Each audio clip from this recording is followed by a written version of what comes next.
Ustedes lo pidieron y ustedes por supuesto que lo tendrán. Tengo mucha ilusión por hablar de la Guardia del Cuervo, los hijos del gran Corvus Corax. Y pucha, si tengo ganas. Literalmente estamos hablando de los que menos conozco de todo Warhammer 40.000. Entre todas las legiones astartes son fácilmente de los que menos información poseo. Así que para mí será un honor traerle la información más relevante acerca de ellos. Así que sin más que decir, vamos todos a la batalla, hermanos. El primer axioma de la victoria es no estar donde el enemigo quiere que estés. El primer axioma del sigilo es no estar donde el enemigo cree que estás. El primer axioma de la libertad es que la justicia sin fuerza es impotente y la fuerza sin justicia es tiránica. Para empezar, la majestuosa Guardia del Cuervo era conocida como la mano oculta del emperador, pues durante la época de la Guerra de Unificación eran enviados a por los tecnobárbaros de la época. Era garantizado que ellos harían temblar a sus enemigos y les harían arrepentirse de haberles retado, pues imagina el terror de ver cómo una fortaleza se derrumba desde adentro. Esa era su especialidad, librando guerras, infiltrándose, estudiando a su enemigo y cuando el momento era adecuado, destruían al enemigo en un violento asalto con bastante velocidad para decirles que sus asaltos eran muy breves. En cuestión de un par de horas todo se venía abajo. Al afrontar la venida del emperador, algunos de los enemigos de la unificación decidían estúpidamente resistirse y luchar para negar básicamente este inevitable destino que era unirse al imperio, al menos hasta el momento que la 18ª Legión hacía acto de presencia, con las pistolas ya apretando sus sienes y sin que hubieran visto acercarse a los atacantes. La mayoría de enemigos se rendían básicamente. Al día de hoy no sabemos mucho de sus victorias, durante esta época en específico, pues siempre se mantenían ocultos, incluso cuando el ataque ya había concluido. Esta fama duró hasta que se reencontraron con su primarca, pero veremos eso más adelante. Una de las primeras campañas de unificación en las que la 19ª Legión participó se trató de una conquista en la región del centro de lo que es Asia, donde gran parte del lugar era dominado por el tirano Calagan de Ulch, los cuales sus registros son limitados, pero se sabe que su modus operandi no era diferente a muchas otras conquistas futuras, colocando de manera estratégica diversos destacamentos en posiciones clave, con la orden de esperar el momento preciso para atacar. Se dice que cuando el ataque empezó, muchas partes del ejército de Calagan fueron neutralizados sin problema alguno. Aunque emplearon varias armas psíquicas, los de la 19ª Legión la resistieron. Algunos la soportaron mejor que otros. Se dice que los veteranos de aquel entonces quedaron marcados por una oscuridad inexplicable. Obviamente, tras ganar tantos honores en la Guerra de Unificación, el emperador quiso usarlos para los primeros pasos de la Gran Cruzada, comenzando con el sistema solar, en específico en diversas lunas de Júpiter, las cuales fueron dominadas por Sinos. Una de las que se recuerdan es la conquista de Licitea, aunque prácticamente son inexistentes los registros que se tienen de estas batallas. Lo que tenemos claro es que fue totalmente complicada, pues tanto habitantes como sinos fueron exterminados y una buena parte de la 19ª Legión fueron asesinados. De hecho, muchos veteranos también fueron retirados de la Legión para nunca volver. ¿Qué horrores soportaron o quizás ejecutaron? Es algo que no puede ni siquiera adivinarse, y ciertamente no ha habido ningún caso parecido de legionarios apartados del servicio de esta forma. Pero muchos portaron un honor en sus armaduras, un símbolo superpuesto, el cual era un numeral X, que hoy en día solo es contados los dreadnoughts que portan este honor, como el Capitán Sombrío Voltairi, aunque técnicamente este ya murió, pero detalles pequeños. Algo que no muchos saben es que hubo bastante colaboración entre los lobos lunares y la 19ª. Como todos sabemos, Horus fue de los primeros primarcas en ser encontrados, y él lideró casi a estas dos legiones en diversos asaltos.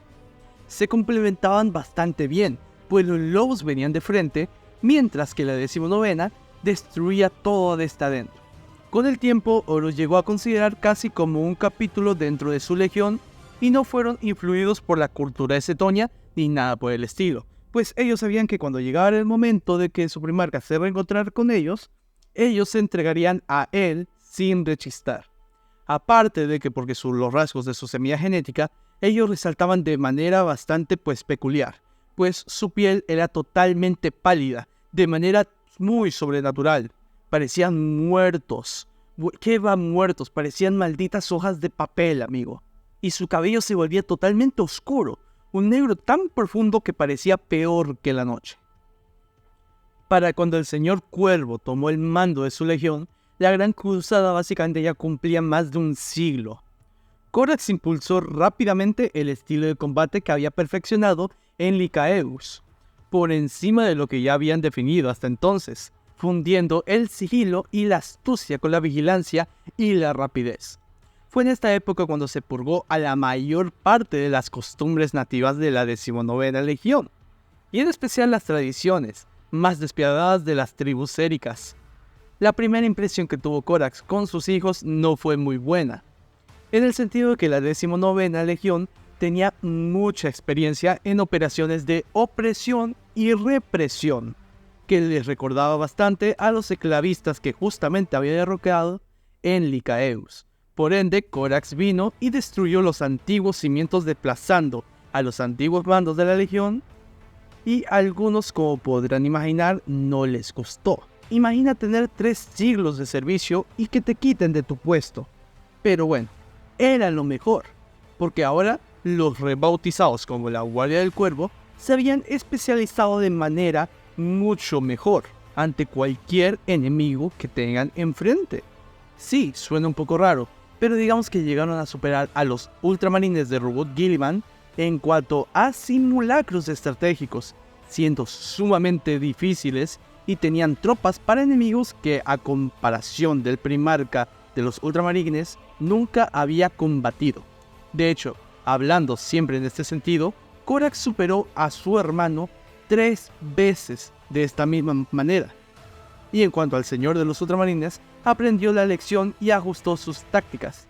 Guilliman nunca volvió a ser vencido después de esto. Y esta no es la única acción notable, pues solicitaron una mejora a sus naves Thunderhawk. Pues solicitaron lo que serían llamados los Shadowhawk. Eran técnicamente Thunderhawks, pero totalmente modificadas para el sigilo. Eran técnicamente invisibles en el combate.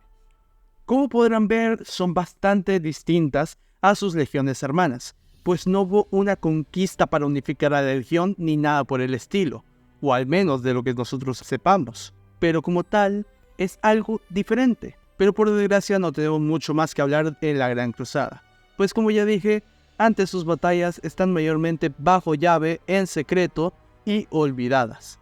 Y después de la herejía de Horus, no hay más que mencionar, pues fueron básicamente masacrados durante la masacre del desembarco en Isban V.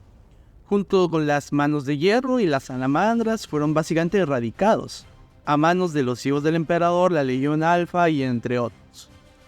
De esta masacre literalmente pasaron de ser 80.000 legionarios a solo 4 capítulos casi completos, dejándolos prácticamente fuera de la herejía.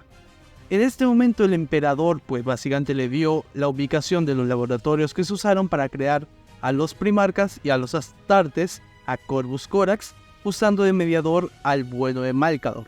Ahí creó a partir de individuos de 10 años, en cuestión de días en vez de años, a lo que sería la nueva generación de astartes. Hizo que el proceso de crear a sus legionarios se acelerara bastante. Su legión se vio recuperada, pero como algunos ya sabemos, la Legión Alfa, los muy desgraciados, tomaron la semilla genética y la corrompieron. Lo que nació de ese vil acto fueron aberraciones mutantes, los cuales fueron usados en diversas batallas, aunque no parezca. El relato que más se cuenta es que los lobos espaciales presenciaron y cuentan en secreto cómo un ejército de la Guardia del Cuervo utilizó una manada de estos mutantes en el asalto a una de las fortalezas de los Guerreros de Hierro, ya yendo a finales de la herejía.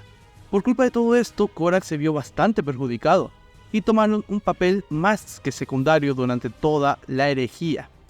Sus habilidades fueron bastante útiles y eficientes durante más de una batalla. Una vez la herejía finalizó, la Guardia del Cuervo aceptó al Codex Astartes, viendo sabiduría y precaución en las palabras de Guilliman. Los capítulos creados a partir de la segunda fundación fueron, obviamente, la legión que conservaría el nombre original, la Guardia del Cuervo, y sus predecesores, la Guardia Negra, los Injuriadores y los Aves de Presa. Con lo tal, estos se acomodan totalmente al Codex Astartes. Su organización no varía mucho del mismo Codex.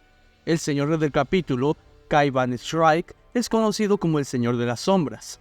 Las 10 compañías, claro que tienen sus nombres, como las Alas Negras y las Silenciosos, cada uno con su capitán y ocupación. Por ejemplo, tenemos a la primera compañía, la cual llama a su capitán el Señor del Deliverance. Luego la segunda con el Señor de los Secretos, el Señor de la Emboscada, Señor de la Flota, Señor de la Verdad, Señor de la Liberación, Señor de las Mentiras, Lord Ejecutor, Señor de las Reliquias y Señor de los Reclutas. Debido a la inestabilidad que se generó de su semilla genética y a los experimentos de Corax, gran parte de la reserva genética del capítulo ha sido dañada de forma irreparable. Actualmente mucho de su material genético proviene de las reservas guardadas en Terra. Eso significa que el ciclo de reclutamiento de la Guardia del Cuervo es muchísimo más lento que de otros capítulos, y que menos candidatos serán capaces de sobrevivir a su entrenamiento y modificación posterior. Por lo tanto, el capítulo está constantemente por debajo de sus capacidades. Y esto no es la única tragedia que tienen que sufrir los hijos de Corax, pues Deliverance, la luna natal del capítulo, carece de recursos tanto por población como por otros medios, de los cuales sí tienen otros capítulos de marines espaciales. La Guardia del Cuervo suele recibir más reclutas terranos que de su mundo principal. Pobrecitos, la verdad me dan bastante lástima los pobres hijos de Corax. Me resultan intrigantes en sí. Hasta su doctrina de combate es bastante especial, pues normalmente se centran en golpear fuertemente los puntos débiles del enemigo y por sus ataques relámpago sobre puntos tácticamente importantes para paralizar al enemigo. La Guardia del Cuervo suele utilizar bastante a sus exploradores para localizar los puntos de mayor interés. Una vez ubicados, usan sus tácticas de golpe y huida, con escuadras normalmente de asalto. Sus escuadrones tácticos son normalmente desplegados a menudo mediante Thunderhawks o cápsulas de desembarco. Bastante estándar dentro de lo que cabe imaginar. Las armas más vistas por los comandantes y otros miembros de la guardia son las cuchillas relámpago, muy famosas y muy lindas en general. Y es habitual ver a las escuadras de mando equipadas con estas mismas. Ahora bien, una cosa que tenemos que saber es que la guardia no suele combatir en conjunto. Suelen ser muy independientes por lo general, así que suelen actuar sin considerar la opinión del señor del capítulo. Este comportamiento ha llevado a algunos a cuestionar la rectitud de la guardia, pero la mayoría admite que semejante fluidez de mando prueba la existencia de una disciplina bastante formidable, y no su ausencia como suele referirse. Y por si debo de aclarar lo obvio, no son muy propensos a usar tanques como el mítico Predator o incluso los míticos Land Rider. La Guardia del Cuervo tuvo que equiparse con armaduras y equipos más viejos de costumbre, ya que los recursos disponibles eran demasiado escasos para reequiparlos, e incluso hoy en día hay un porcentaje de armaduras antiguas mayor que en muchos otros capítulos. El mundo natal del capítulo tiene la capacidad de producción de un mundo forja bastante pequeño, lo que garantiza que la guardia nunca le falte material necesario para mantener a sus campañas. Las armaduras de los guardias del cuervo poseen sistemas de refrigeración avanzados, los cuales les permiten confundirse mejor con su entorno al ser más difíciles de detectar mediante escáneres infrarrojos o térmicos. Dentro de sus personajes más relevantes tenemos a lo que sería a Kaivan Strike, el actual señor del capítulo. De entre sus mayores hazañas podemos encontrar lo que sería su participación en Targus 8. En ese entonces era el capitán de la tercera compañía. Era una de las muchas tropas asignadas que estaba encargado de, como no, un Wag orco. Gracias a Kaiban se convirtió una misión de décadas en algo mucho más llevadero para los estándares del imperio. Hagan de cuenta que los orcos Petacranioth empezaron a tener mucho miedo de las incursiones de la Guardia del Cuervo, vigilando con preocupación y mucha sospecha cada sombra que veían, sabiendo que en cualquier momento la cólera oculta de los marines espaciales podía caer sobre ellos.